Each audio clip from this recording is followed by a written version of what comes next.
Ladies and gentlemen, here he is, Jim Groves. Let him hear it. Jim! Thank you, Ken. How's everybody doing tonight? Yeah? Well, I'd like to welcome everybody not only to McCurdy's Comedy Club, but welcome to the sparkling north end of Sarasota. I think you'll find it's your one-stop shopping destination. Why, right here in this plaza alone, you can write a bad check to Ann Scott, get that lime green leisure suit over at Goodwill, get that 99-cent gravy boat, candle holder, napkin ring from the dollar store. You can take your kids into the Radio Shack and get that battery-operated race car that breaks in 10 minutes. But best of all, you can swing over to Newtown, load up on some crack, and pick up a hooker on the North Trail on the way home. That's right. It's your one-stop shopping destination. But then you might say, well, Jim, I don't want some skanky whore in my car. And I'll say, don't sweat it, gay man. For you, you can always stop off at the Ringling School and go blow some guy in the art department. There's something for everyone on the sparkling north side. My name's Jim Groves. I'm 49 years old. I know what you're thinking. I don't look a day over about 75. I chose not to color my gray hair, mostly because I'm too damn lazy, and besides, I didn't want to lose my senior discount at Perkins. Well, I'm married. I got 2 elementary school kids. We own rental properties. I got a home remodeling company I run. Yeah, sounds like fun, huh? Anyway. So anyway, didn't start out that way. I actually got a college degree. I started out in construction management, and I worked my way down to a carpenter. I figured in a couple of years I probably won't even have a job. Luckily, my wife's got a good job. She makes more money than I do. At my house, they call me Stedman.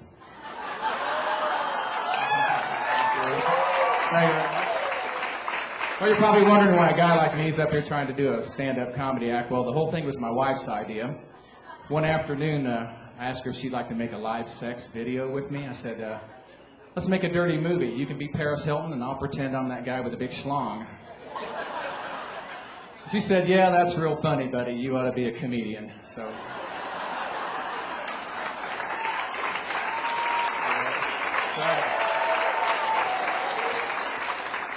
Actually, I made that all up.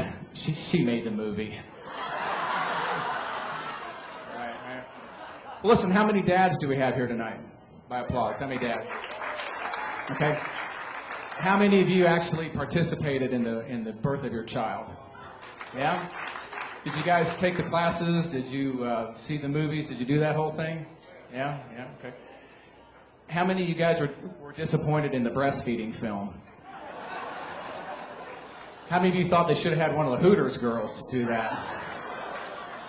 Well, I'm not saying the girl in our movie was unattractive, but when she whipped out that big Lincoln Log-looking breast, the baby actually looked up and said, no thanks, I'm not that hungry.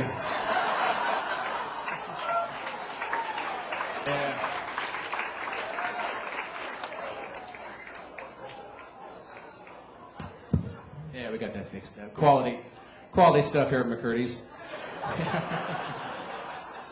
Well, anyway, talking about that birth thing, I didn't think the classes and all that stuff really prepares you well enough for what the actual birth is going to be like.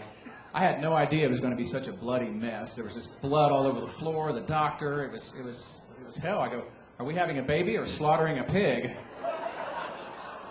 It was such a mess. O.J. Simpson didn't leave that big a mess. Oh, yeah. I'm always trying to spice it up, and I never have much luck. I actually grew this little beard trying to look like Orlando Bloom, but instead it looks more like Colonel Sanders.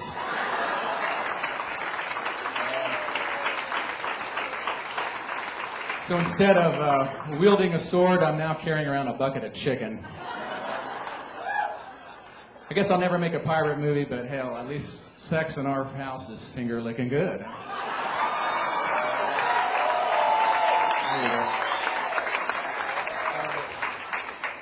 Well, folks, it's almost election time, and political experts are all saying that Hillary Clinton is probably the front runner to get the Democratic nomination.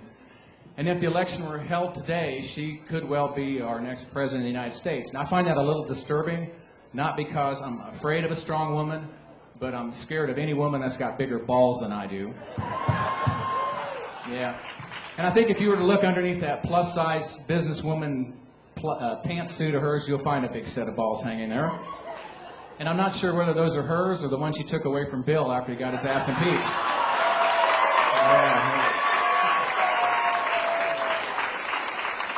A lot of people think Hillary's got a big fat butt. I don't think she does. I think she's stockpiling testosterone. I think she's storing it away like a camel's hump.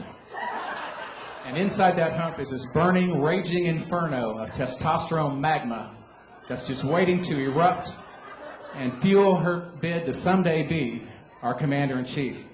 But until that time, there it sits. So not only does she have big balls, they're probably blue. Well, listen, now that I got this comedy thing done, I think I may go back to my astronaut fantasy. I think I'll go home, put on a diaper, go sit in my car for 9 hours and piss myself. Thank you very much, everybody.